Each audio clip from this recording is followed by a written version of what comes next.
Tiane, le karaha zay milanao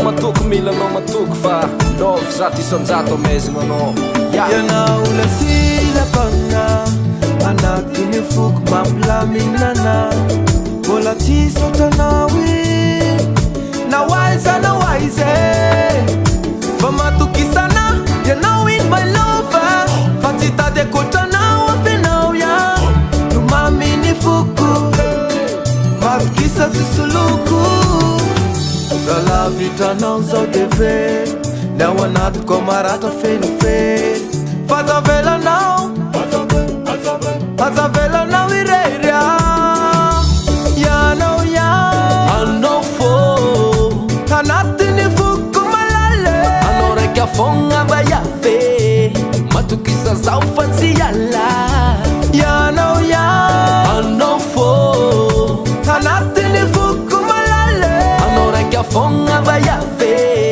matokisa zao fa tsy ala aminao kony zao efa tavela fagniriako antsika roe aaritrela ke ankina aminjanahary ny fiaragno mandrakizany antsika roe ny faniriagno ke mbola veriko fô lefanao nitiako ke tsy misy asolo anao eke fitiavana amiako anao efa mateke ka matokisa fa za tsy ivadiky aminao azandramana ilozana alavitry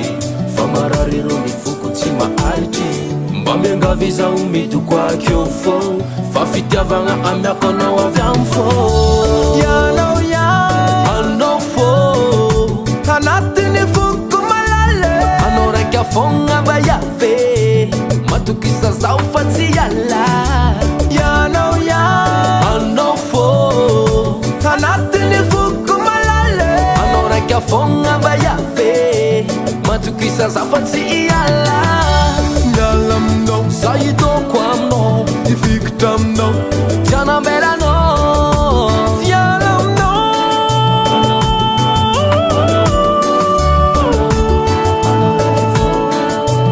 ankilanao za vayave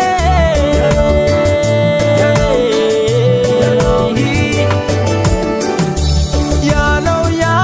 anao fô anatiny foko malale anao raiky afogna vayafe matokisa zao fa tsy ala ianao anao fô anatiny foko malale anao raiky afogna vayafe matokisa zao fa tsy ala ianao